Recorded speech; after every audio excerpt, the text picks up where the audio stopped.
Hi everybody, Jason Smith here. Thank you for joining me for this episode of The Truth About Social Ads.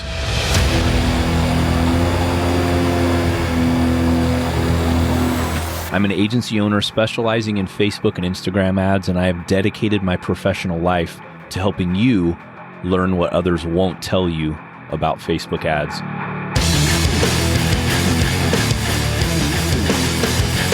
You know, I believe there's so much information that no one is sharing about Facebook ads and how you can fail and win running ads for your business and when it's time to hire an agency. That's why I'm here bringing ideas and information that can help you run successful Facebook and Instagram ads.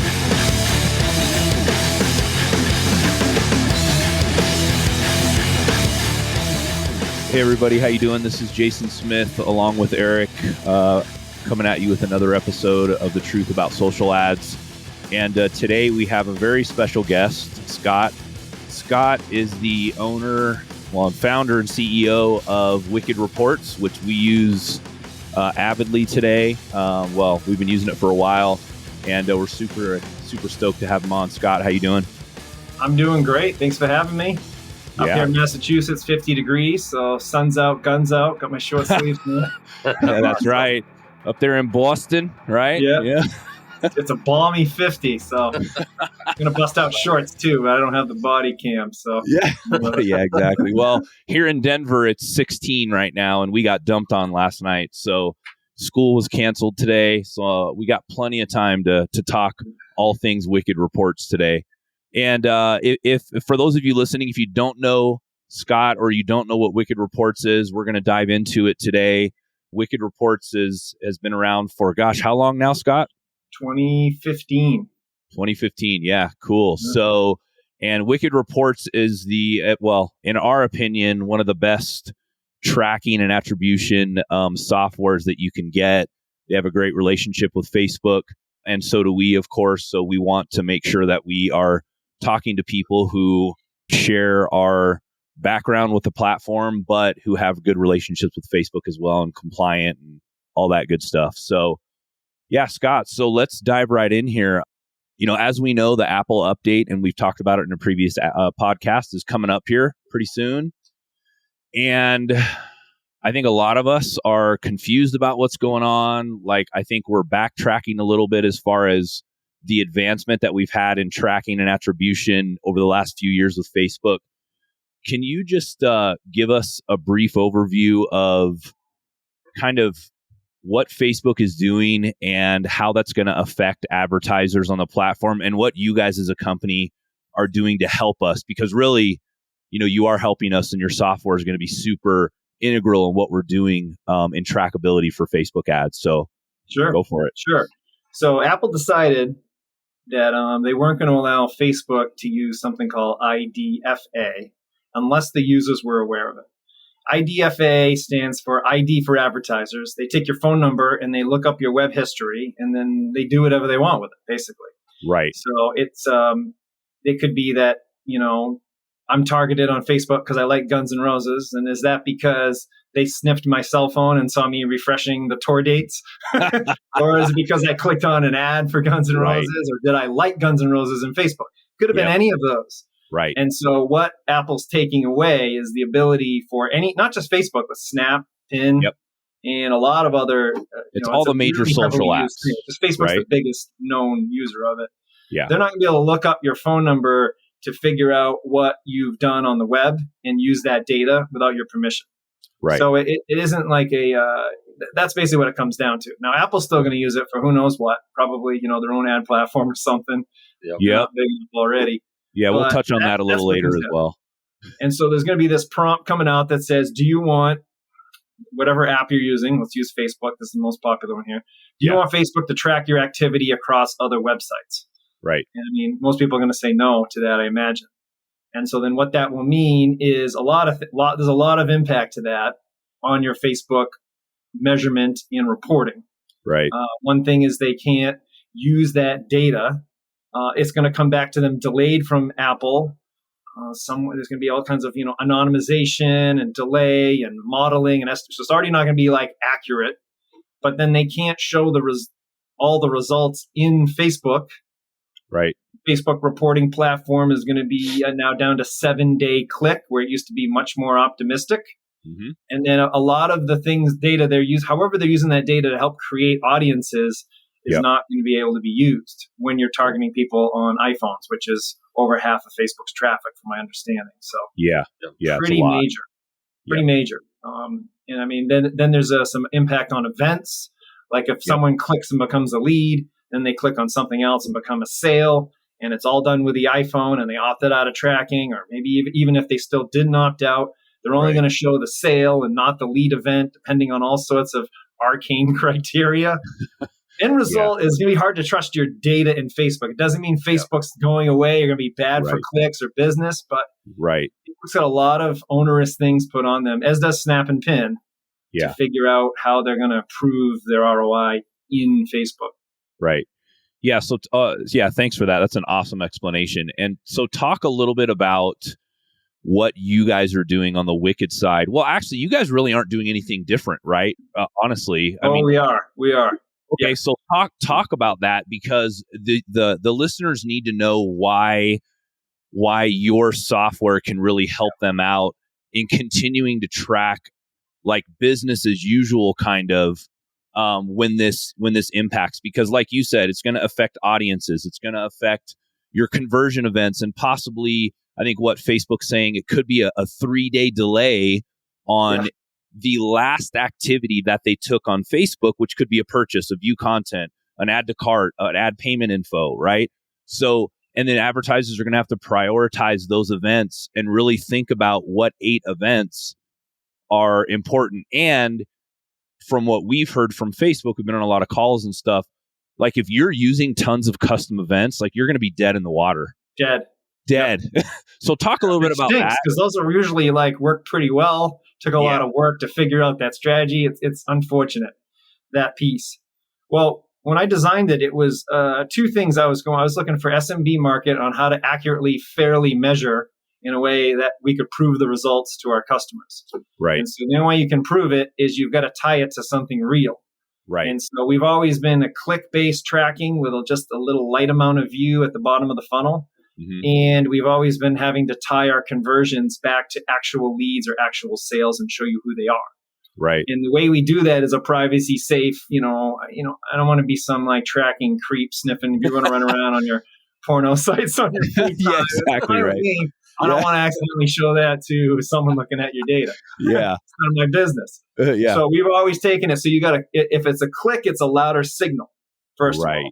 And then if it's a conversion that creates someone in your CRM or reactivates them or obviously makes a purchase, then that's more valuable. Right. And then if there's more lifetime value because you repeat purchase or you're doing a recur, then that's more valuable. I mean, I have patents behind this stuff, which is using customer lifetime value for attribution. It always puzzled me that no systems were trying to do that.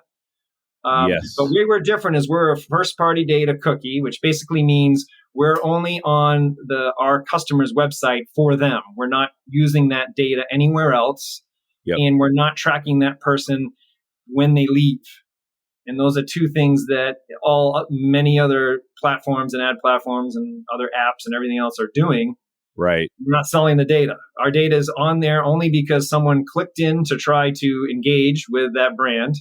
And then the data is only cooked up and used for that brand. And it's siloed in our Amazon clusters and all that. So hashed in there. And if anyone wants to, one of our customers wants to be forgot, we can anonymize them, or so we're GDPR compliant and all that. So that's why it doesn't affect us, because we're first party data. It's tied to real stuff. Right. And it's, it's just, we got the right intent behind it, which helps. But when Apple shows their guidance of where they want the web to go, like on some webkit.org, they have the future of attribution. It's click-based attribution tied to real conversions. So that's kind of how we do it. Right. But the other reason why I do that is because you can only handle so much data as you're an agency, you got like 10, 20 customers, you got a lot to do. If I show you all 100 touch points for a $100 product and give each point $1, it doesn't give you a lot of insight. Right. So we try to mine just the most important ones and report on those. And if you Right. move your ad spend around based on that, it tends to grow your ad spend. So that's why we do it. Yeah, for sure. No, that's awesome. And, just for the listeners, the reason why we think Wicked is so important for us is, perfect example for us is we have an e-commerce client, just one example why we think Wicked is good, and how we look at the data on Wicked to then go back to Facebook and say, wait a second, there's something wrong here, is because this client of ours spends about a little over $300K a month in Facebook ads. It's an e-commerce client, and we've grown him from literally zero to spending that much. And we've had a lot of tracking issues, right? Because he uses PayPal and he's not on Shopify yet. We're trying to get him to convert and come over, but he's on, we're using landing pages. And what we found out was like literally half of his purchases a month. So imagine spending $300K on Facebook. Half of those purchases are through PayPal, right? And we noticed that like half of it wasn't tracking. So we're at like barely breaking even on the Facebook dashboard. But then we go to Wicked and we look at all the data and we're like, holy crap, this ad has purchases from PayPal. This ad has purchases from PayPal. And, because your platform has integrations with, most of the major providers like PayPal and most of the email providers and Stripe and all that stuff. And we were looking at ads. We just did a deep dive last week because we were having all these tracking issues. And we're like, oh, shoot, actually, it's Facebook's reporting zero purchases, but we're actually getting purchases on these particular ads. And we can see that in Wicked. So for us, that's super important, because here we are trying to optimize certain ads. And now what we're having to do in his account is look at like Wicked's kind of our source of truth. Facebook's not, because what ends up happening is, and you probably know this better than me, but when they go to PayPal to purchase, PayPal's not letting us put the pixel on some stuff there. And sometimes that person doesn't get back after the thank you page and they just disappear forever. And so there's no way for us to track it. But having that PayPal integration with Wicked, the actual dollar amounts and the values are getting pushed back to Wicked, and we can see that in Wicked, which is awesome. And we're like freaking out going, thank you. We're actually seeing this data come through, and Facebook isn't being as reliable as we thought it was. And it's not Facebook's fault, really. It's the landing page we're hosting it, or he's hosting it on, is just not reporting back. So explain a little bit about that, I guess, about why when this rolls out, these delayed attributions for Facebook, or these delayed reporting for Facebook, is not going to report as well, but it could possibly report on Wicked, and how important that could be for advertisers. Sure. A lot of conversions can be delayed because I don't know about you, but I don't have Facebook on my new phone, but I have desktop still. But I never really recall seeing an ad and immediately buying. People do, for sure, apparently, but I never do. Yeah, and it's not like I'm not like I'm president here or something, but I'm just a busy dude like everyone. Yeah. Or like my kids, want to use my phone. I don't know, something. Yeah. Wife, whatever. Yeah. So like I could even be like, ooh, this is interesting, but then I don't, then I still got to go research, what's the deal? Like I was shopping for a protein powder the other day because I still haven't found a good tasting one. I think I finally did, but I was like, best tasting protein. And then I was getting diluted with ads. There you go. And I had to read through all of them to figure out which one I wanted. Like it takes this some deliberation, even when it's just protein. Yep. Which is like $60 or something.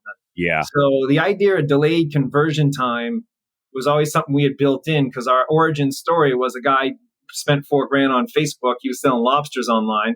He was using a WooCommerce store at the time with Infusionsoft. And he was like, hey, man, Facebook doesn't work for lobsters. I spent $4,000 and I only got one sale. That was his whole budget at the time. And I was like, well, I mean, who's going to just suddenly buy a bunch of live lobsters to come boil at their house? They got to like talk to a spouse or plan. Yeah. Like that's a big commitment mentally. Yeah. He's like, well, how am I going to know? And there was no way to do it. So we started tracking I figured out a way to hack. At the time, it's not how we do it now, but hacked up a way to figure out that, if people bought over time, we could attribute it back to the ad. And then what it turned out was when he ran the ad for the month, he spent $5,000 and we targeted people that like the Red Sox or the Patriots. but didn't live in New England. It was just a simple theory. Why would you like one of our teams that everyone hates? Right, unless you're from here. And if you're not actually living here, then hey, maybe you miss lobster. That was a very simple theory. That's funny. So he breaks even the first month, but after month 3, he was making 10 to 1 on that first month. And it was because, he's got retargeting stuff that triggers, but he also has emails. And then, and he's got all his other channels. I mean, because email lots of times can close what the ads can bring in. And you got to be able to stitch that together, because then you can really scale those delayed times, because other people are going to bid on those people, look in Facebook, not see the conversions or enough ROI, and they're going to move on. And then that's a nice, tasty source of business for you. You can just keep buying and buying. So now when we set people up, the first things we have them look at is we have a predictive behaviors. We run some math to see how fast people buy already. Mm-hmm. And then we look at how valuable leads are over time. Because if you have some nice ascension or somehow they're like worth more for, whatever reason, then you don't have to make 500%, day one. You can calm the client down. Hey, we're going to triple the lead value in 90 days. So just let me buy them at a realistic price today so I can actually make you money. Yeah, that's good. So with PayPal in particular, there's a lot that goes on there for us to be able to tie that together. It was really complicated to figure out. Because you can't we're not pixel-based tracking. We do have a Wicked Reports pixel, but we don't just rely on that. We have a lot of things going on to try to safely determine who it is. Yeah. There's a lot of ways you can do it, and each one's semi-effective. But Pixel dies. Yeah, as soon as you go to PayPal.com or PayPal host a page, they do have some ways they try to fire it, but it has to work just so. And then you want to test a coupon or another one, and you don't clone it right, and then all hell breaks loose.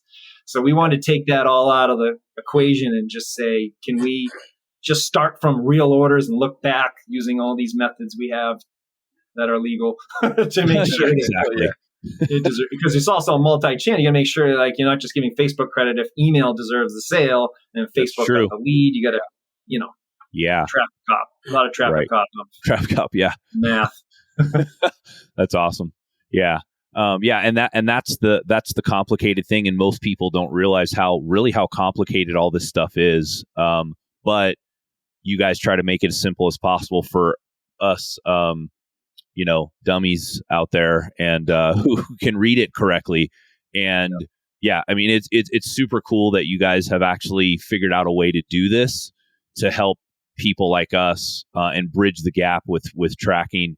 Because I like what you said too. Normally, now with Facebook being that there's only a 7-day attribution window, it's I would say 70-80% of advertisers, it takes a person longer than 7 days to figure out if they want to buy. Right.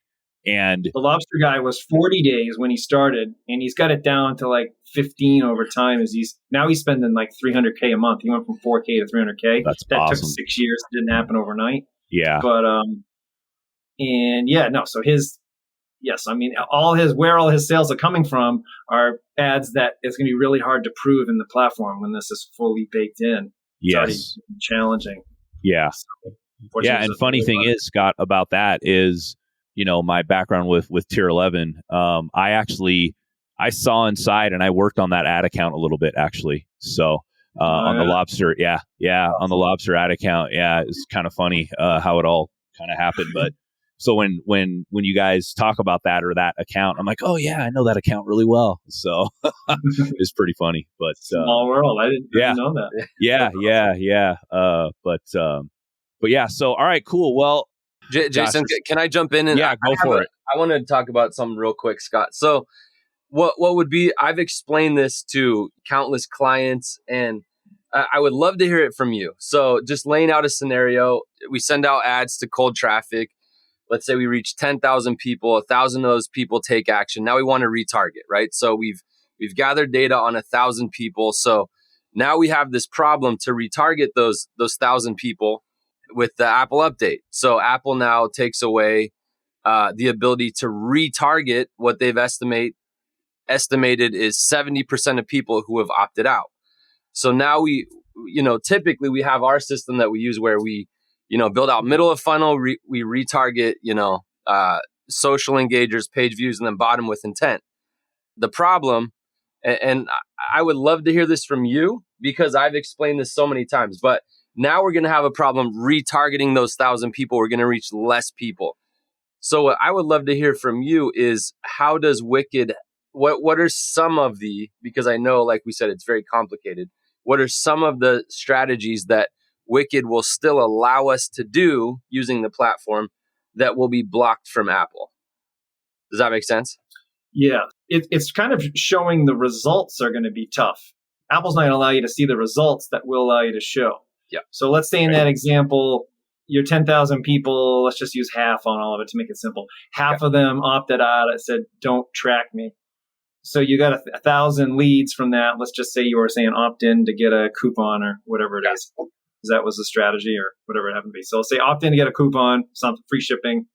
So in Facebook, if out of half of those that opted out, it would show 500 became a lead. If they clicked on the ad and became a lead and they check and see, okay, 500 of these I'm allowed to track out of the 1,000, they'll show 500 as a lead, assuming they don't buy within the window, which is still kind of murky how they're going to determine when they can show lead versus sale. But let's assume then out of the 500 that they allowed to show, 200 of them buy. Well, it's only going to show 300 as a lead and then 200 as a buyer, but you actually had 1,000 leads. You're going to see 300 lead, 200 buy, and you actually had 1,000 leads. Right. And then out of those, so Wicked will still show all 1,000 because we're not using Facebook's pixel to determine those leads. We're going in and cross-referencing your CRM. Let's say using Klaviyo or ActiveCampaign, whatever.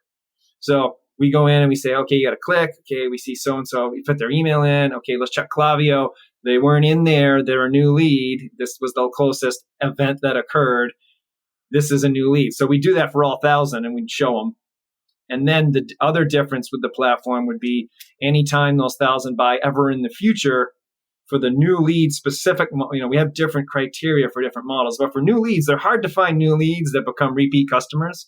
So for that model, we just look at that one point and say, any purchase that ever happens forever, we're going to give revenue credit back. So if they take 45 days to buy, we'll keep upping the sales. So we'd show the 1,000 leads in every sale they ever made, cross-reference with Shopify or PayPal or WooCommerce, whatever. Yeah. You recharge if you recur. Whereas Facebook would limit the window to only 7 days, and it would show 300, in my example, 300 that became leads, 200 became sales. And if those other 300 that they tracked as leads bought outside, then it doesn't show, which is unfortunate for Facebook. They deserve some credit there. I'm not like piling on Facebook's the devil here. It's just the situation. Yeah. So Facebook still, in this scenario, great for leads, but the reporting's not going to prove it. And then we don't know their algorithm technically isn't supposed to use it. What are they going to do there? How's anyone going to know? Right. Yeah. I don't know. Yeah. Yeah. Is that what you understood it to be also, Eric? Yeah. And that's really kind of, for business owners that we're explaining it to, it's really when you reach those 1,000 people, now you might only with using the same pixel, the same data. Now that people are going to be opting out, you're only going to be able to, retarget. I'm using very simple, comparisons here, but 300 of them. Whereas with Wicked, not only will we be able to track those 1,000, but we'll also be able to track them and watch their lifetime journey, what they do, what they click on, if they clicked on an email, where they came from. So essentially, before, and kind of my take on it, Scott, is that before Wicked was. We had good data in Facebook that let us do the job, but Wicked was almost a luxury where now it's a necessity and also a luxury because we'll be able to see way more data, but we'll also be able to operate still and retarget. Whereas when this thing rolls out, if you're just relying on Facebook, people are going to lose a lot of those data. And that's the main thing that we've been communicating is that, with targeting, business owners are really going to be impacted. So that was a perfect explanation. Thank you. I totally agree because you could still upload your whole email list and target them in Facebook. It's just if Facebook's using phone number lookup, which they obviously use it heavy, you saw that $1 billion in PR they spent about how bad it was going to be. Yeah. So they obviously relied on it a lot. And the impacts, as we were talking about, are massive because of how much they're using. Yeah. So you're not doing that. So it's not that you can't target them. It's that Facebook can't track that it worked, but it's still going to work. I mean, it's all, the strategies aren't going to be bad. They're just going to be painful to keep track of without measurement. Yep, for sure.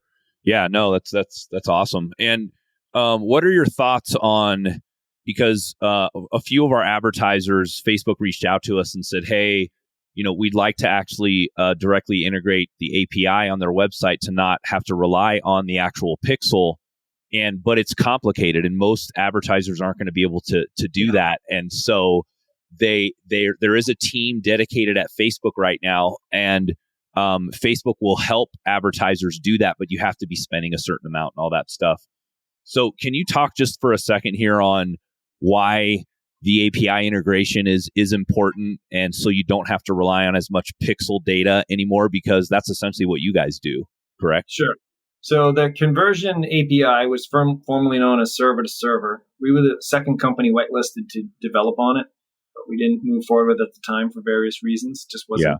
People didn't even know what the hell it was, really. It's like, right. Do we need another attribution already has some complexity? Do we need another complicated thing to explain? People are like, what the hell is this stuff? Yeah. And everyone's like, oh my God, I need it. So the conversion API, like Wicked Reports doesn't fix iOS 14. We fix the measurement problem. Yes. And so the conversion API doesn't fix iOS 14, but it helps get more conversions. And it's like pixel insurance. And as the pixel goes away or has more drama behind it, you can just send Facebook all your conversions. Then in theory, if it's tight enough, you wouldn't need necessarily the pixel. You still would want it for, bonus tracking. Yes. The tricky part is the dedupe. You got to dedupe on an event ID. Yeah. Yep.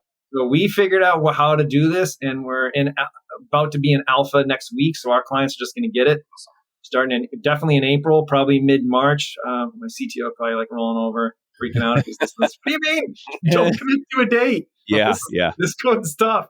Yeah. So we've already, we're a conversion partner of Facebook and a platform partner of Google. So we already do this for Google as well. We already send the click ID in there and do all that stuff. Sweet. So that's going to be important, because then it gives Facebook more legal data to work with. And ideally, Facebook will start shifting its algorithms to real conversion stuff. But then again, it was working so well off the ID. It's, they're just going to have to, the smart people over there, I think they'll figure something out. Yeah. But in its nutshell, you're sending, like when someone opts in off a form or off a purchase, the thank you page, you're going to have to send Facebook configure to send them through server. You're going to have to send the pixel something that you can then also send through their API with a dedupe key. And so what's nice about Google is you can send it the click ID and they'll dedupe. They'll say, hey, well, we know what the click is. We'll dedupe for you. But Facebook doesn't do that, which just the situation. So it makes it more complicated to set up, because otherwise, besides all the reasons we talked about, all the data being jacked up in there, then you're sending duplicate things. Right. And it's going to be, and then who knows how that affects how they're going to bid for you. That's the risk of not deduping. Yeah. So, and deduping is very important, and people listening are probably like, "What the hell is deduping?" And essentially, to not dedupe, there's a lot of complicated things involved, because you essentially don't want to send multiple signals for one action that a person is taking. Right. Yes. In simple terms, that's exactly what it is. Correct. Yeah. So if you set up, let's use that Eric's example. So 10,000 leads came in, 10,000 clicks, 1,000 leads. So if you just send the pixel gets the 1,000, and if you also send the 1,000 conversion APIs over, then the ad thinks Facebook thinks it did twice as good as it did. Right. Yep. And so, that's if you made a bunch of money there, then you'd probably be fine. But if you didn't, then you're just spending more money that's going out the window, where your competition's off bidding on the good customers, and you don't know. Yeah, so exactly. It's as bad as not having tracking as having double tip tracking can be really risky. Yep, and Wicked Reports essentially just makes it to where you're not counting things 3, 4, or 5 times, and that's the deduplication process. So correct. So we dedupe from because we start from a sale or a lead, so we there's no signal. We're only using the actual evidence in your source system, so we don't have to worry about a dedupe to begin with. But then with Facebook, we had to. So we're trying to get it just right before we release it. We're going to do it for leads next month, and then sales. Awesome. Shopify has one already you can activate. And there's a bunch of other like sales ones that have sprung up. So, but for leads, no one was really doing it. So that's why we decided to focus on that first. And essentially, leads are the lifeline of any business, right? Mm-hmm. Like if you don't know your lead source or how your leads are doing, how can you track, because 60% of people are not going to purchase, but they come in as a lead. They know who you are, and they're not going to purchase. So, that's super important. And if you look at Facebook as a whole, a few years ago, I think everybody was just doing leads. Now it's like all these online stores. The goal is to have somebody purchase, but yeah, no, that's super important. And again, that's why this is so complicated. People think, it's tracking, whatever. They don't appreciate what goes into all the back end that like you guys do to make sure it works correctly for all of us. Very underappreciated. Yeah, exactly. Yeah, exactly. We're gonna have to mitigate that. Do something about that. Yeah, please, right? Please. You're a very lead gen. So now this is really highlighting how important the data is. Like Facebook didn't really have control. Facebook, they have reams of data, right? But even they had a data lord over them, which was Apple. So that's these average, e-com brands. You got to get a hold of more data. So first party data, meaning what data you own, even if it's just take an ad that say you got to say buy one get one sale. Yeah. Just run a landing page and redirect to the BOGO page, because everyone clicking around isn't going to double check. Hey, wait a minute. I could have got to this URL without opting in. Nobody knows. No one's traversing your site hierarchy to figure out what URLs you have. Yeah. Just do that, because then you capture people while they're interested, even if they're not going to buy. And then if they were going to buy, you only added a little bit of friction. You still can run the same exact direct response ad right next to it. Yes. Or somehow in conjunction. Yeah, no, that's awesome. This has been a great info. So tell me your opinion on once this Apple thing rolls out. Well, actually, let me ask you something. Is this for sure rolling out? Like, because a lot of people are like, well, it got delayed, and I'm actually still hopeful that they're just going to pull the plug. I know that's probably not going to happen, but you probably know a lot more about this process than I do, especially talking to Facebook and stuff. So is this going to happen? Like for sure? Or I don't know for sure. It seems likely. I was surprised at the second delay, because it was supposed to hit already this year. Yep. So I don't know what transpired there. Like, do you think Apple's thinking about that? Like, man, if we do this, like it could possibly ruin a lot of small businesses here and like wipe them out. Do you think they're thinking about that, or are they just like, whatever, I don't care? Like, they're the branding experts in the world, so I'm sure they've considered it, how it's going to affect them and not. They thought privacy first was more important, and probably their own ad platform. Right. Yeah. Well, because that's the big misconception here, is because people are like, because I've been seeing comments and things, and people are like, I'm so glad I'm not being tracked. Well, Apple's still tracking you. Yeah. Like, everything hello. They're still tracking everything you do. Yeah. It's like, go to your maps on your iPhone. Like, they're still tracking every single thing you're doing. And they're not good at they'll tell you, hey, you're home. You want to go home? And it's kind of creepy, like how Apple tracks you. So I don't like it. Yeah, or Google's the same way. They're reading your Gmail, watching what you watch on YouTube, seeing what you browse on Chrome. Yep. Yeah, everything's out there. Apple's just everything's out there. Just so everyone knows, Apple's tracking everything you do. It's not like they're not tracking you. They're tracking you for sure. Yeah, and we agree with you. Yeah, Facebook was using Apple's tracking. Exactly. It wasn't that Facebook cooked up a way to watch everything on your phone. They're smart enough; they could have done that too. But Apple was just saying, "Hey, you want to see what the phone's doing? Here you go." Yeah. Innocent. Yeah, and we agree with you. I think what's going to happen is if this launches and this actually goes into effect, the next big announcement is going to be like, "Hey guys, come to my platform and advertise on the Apple platform." I agree with you there. I think they're in the works of trying to capture this data, and so no one else has it. And it's funny because on our podcast we talk about the iOS update. Eric brought up a couple really cool scenarios, and one of the scenarios that I, thought was really cool was Elon Musk could have put a patent on electric cars, but he didn't. He was like, hey, I think every car manufacturer should have the right to produce some type of electric car. I could put a patent on this thing, but I'm not really that greedy and I don't want to do that.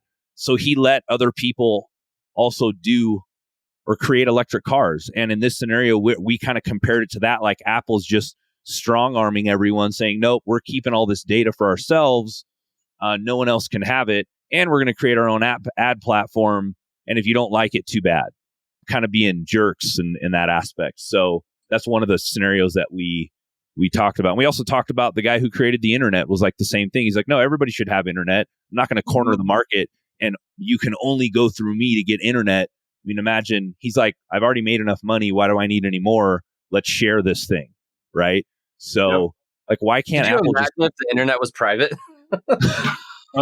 Dude, brutal. Yeah. Sorry, not trying to go down that rabbit hole, but yeah, just part of the conversation there. Yeah, no, but we appreciate all the information you've shared with us. This is a really important topic right now, and we're really, even our smaller clients or kind of our legacy clients that we've had for a long time, we're really pushing them to get on Wicked Reports because it's gonna make a big difference for their business. So awesome, I appreciate that.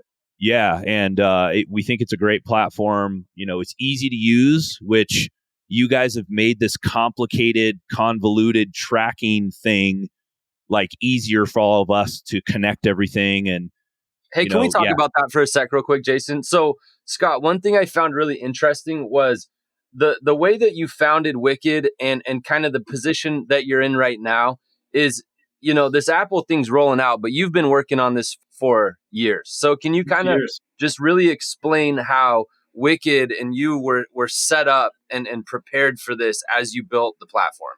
Yeah. So I'm a data guy by trade. I used to run databases and technical projects over at Motorola. The first pizza ever ordered for Domino's. Well, the test on a Motorola phone, I was the database for that. No way. I mean, you had to go into online and say, hey, number 3 is 2 large pepperonis, and hope you remembered it. so it sucked. No one did it, but it was the first. Yeah, that's awesome. Amazing, though. It really is. It was really cool. It's just me and one other guy. Wow. So cool. That's crazy. And it was on this weird, it was like before the internet was easy when you needed AOL discs to get on. Well, I mean, it was very convoluted. That's crazy. They were like, we just want to prove we can order the pizza. I'm like, okay, man. So we did it. Because awesome. It was just, you had 6 digits, right? As the thing or whatever, just when you're the phone number. So you had to figure out how you were going to like turn that into pizza. It's really tricky. Then I did I consulted with the Hong Kong 911 department on how fast the databases would know where the cars were. I don't know if you guys have been to Hong Kong. It's bedlam over there. It's like it's like New York City, but a little nuttier. Wow.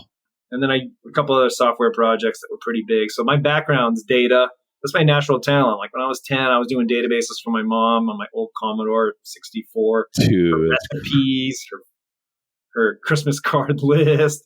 Like I just knew how to do spreadsheets. It's just how I see the world. Like someone could be blabbing about their personal life. I could create a data model on the spot. That's awesome. And so data wasn't that big of a thing. And then I was a NASDAQ trader, but I'm 49 now. So this was like 96. You had to call up to make trades. Right. And I would have all my systems. You'd have to, my systems would take like 7 hours, print them out. Then you got to frantically scan all the stocks. It wasn't like you could do alerts and then call someone. And if the stock was already moving, they just left you on hold and just murdered you on the price. Wow. So it was just always my background. So this was a data problem, not a marketer problem. Right. And so once I got the data right, then it was like, okay, well, marketers don't want to listen to me blab about data forever. How do I make it reasonably concise? And one thing that breakthrough for me was you got to match the attribution model to the intent of the marketing. If you're trying to do leads, that's a certain model. If you're doing initial brand awareness, hey, this new cold traffic, it's first click. Targeting your email list, but they still have to take steps, it's re-engagement. Yeah. You don't know what the hell's, you're trying everything. You just want to know, hey, just tell me if it works or not. That's full impact or linear, depending on your feeling on reconciliation of orders, which is a whole other topic. So it always came down to driving the need of, we'd work with the people, see how much they got it or not, what they needed. and then built the product from where the gaps were, from where people didn't understand, is what kind of helped it work. That's awesome. Crazy. Wow. That's crazy. Yeah. And it's funny. I watched something the other day about the old time traders, and they have that big, huge round thing full of phones, right? And the stock exchange. And you're like, dude, why do they have all these phones? Well, you just explained why, right? Calling things up is pretty crazy. Before I traded my own stuff back then too, I was at a market maker. So you got paid. This is when all of a sudden the brokerages started offering $20 trades. It's like this big thing. Mm-hmm. The reason why they did is they'd sell the trades to us. We just bet against the public blind. We'd be like, whatever you can give me, I'll pay you 2 cents a share. So people get paid like a couple $100 to bring us orders. And we just knew we could probably, middleman it somehow or bet against them. That's crazy. So it was fun. It was just like legalized gambling. It's like yeah, exactly right. Crazy. Well, cool. Well, thanks a lot for being on today, Scott. We really appreciate it. Eric, anything else you wanna touch on before we let Scott go? I know it's been 40 minutes now, so we don't want to. No, I just Scott, I appreciate it, and just for anyone listening, we've really researched the best solution, and Wicked is what we believe the best solution for the iOS update is. Anyone listening that wants a guide on what to do, go to spotlightsocialadvertising.com/iOS and check out wickedreports.com. And if you have questions about implementing Wicked to your ads, hit us up. So yeah, definitely. Scott, thank you. Yeah, Scott, thanks a lot. It was fun. Yeah, and tell everybody how they can get a hold of you if they want to, if they want to reach out for questions or whatever. Let the audience know. WickedReports.com is best. We got a live chat on there, and then we have right in the top right corner, you can get a quick 3 or 5 minute demo, and then from that page you could book a live Zoom with someone on my team, get your personal questions answered. Sweet. Awesome. And I do want to point out too, we've worked with a lot of different companies, and the onboarding has been phenomenal. The support and onboarding has been phenomenal. So Scott, the experience has been good, and it's just we don't see that with other services. So we were also impressed by that. Just want to throw that out for anyone listening as well. Yep, onboarding is cool. I rewrote the onboarding for the employees. It was very time consuming, so I'm glad it worked. Sure. I know it worked. You got some really great people, but that's satisfying to hear. Yeah. Thank you. Well, and the other side of this too is this is a complicated issue, but you guys kind of make it easy for those of us who need to just come in, connect everything. You got direct integrations with most. Like what I'm saying is you don't have to take a ton of code, put it on the head of all your pages and all. Like you guys have direct integrations with most of the stuff. I think 98% of the stuff that we use at the agency, I was like, one click, boom, okay, awesome, username, password, we're connected.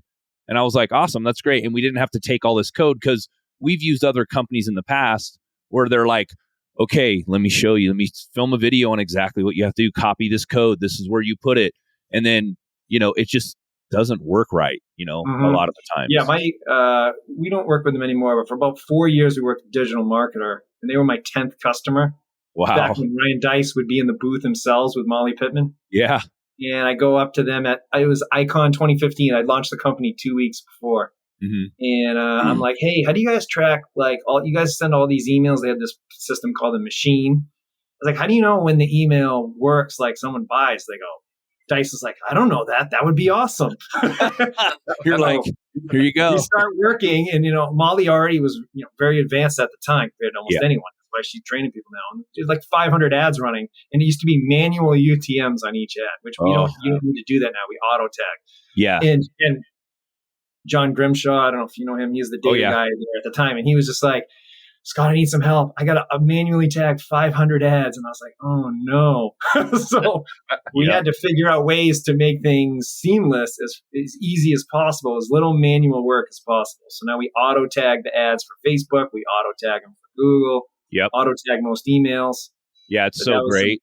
There were the integrations, the same thing. Yeah, if you have a bunch of steps and it works, if people can't maintain and actually achieve the same success unless it's me personally in there doing it, then it really doesn't work. So yep. 6 years, 7 years of doing this, you learn how to streamline. Yep. Yeah, exactly. And actually, when I was with Tier 11 years ago, we were using Wicked on some of the accounts, and I had to go in manually into Wicked and create the UTM because I wanted it to be accurate, right? And I was like, and we're running these big Michigan method campaigns with 500 ad sets, and you're like, 1,000 ads, and so when we came on with you guys, and Bo, who's our account representative, was like, yeah, hey, you guys don't have to manually do UTMs anymore. I almost fell over and had a heart attack, dude. I was like, this is the best thing ever, right? He was like, watch. And then he checked the box and he's like, done. I was like, yeah. What? Yeah. And I don't have to worry about UTMs. And then, because a lot of times too, when it's 3 a.m. and I'm creating ads, you just forget, Yeah. And then next thing you know, you have 1,000 likes and 1,000 comments. And I'm like, if I install this UTM code right now, all my social proof is gone. So this, what you guys have created is we awesome. do have a way. If you ever do that, just search manual Facebook in the help doc. There's a way to manually do it. It's convoluted, but there's a help doc that you can see that before you hit publish, it's going to hold on to the comments. So if you ever come in with new advertisers and they have a couple of long running ads, there's ways to make sure it's not going to, or don't hit the button on those. Okay, so Eric is our VP of operations. Eric, we need to make an SOP on that. Manual, just manual and the word proof in it, I think we'll pull it up. In there. Okay, cool. We have 400 help docs, so it's one of them. All right, sweet. All right, hey, this was great. Yeah, thanks, Scott. We appreciate it. Yeah, and if please reach out to Scott and his team. This Apple update's going to be a huge deal, and Scott has a really good solution for it. So, and if you have any questions, you can also reach out to us on our site. And Scott, thanks a lot, man, for being on. We appreciate it. Thanks. Have a great week. Scott. See ya. See ya.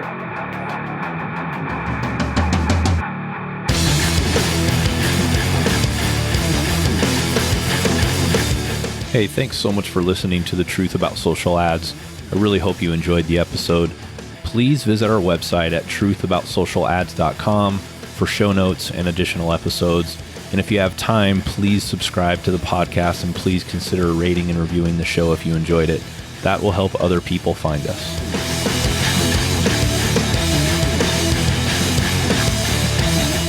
By the way, I would love to hear from you. Please send me an email at jason@spotlightsocialllc.com with your feedback, questions, or a topic you'd like me to talk about on the show. If you send me a question, maybe I'll read it on the show. See you later. Bye.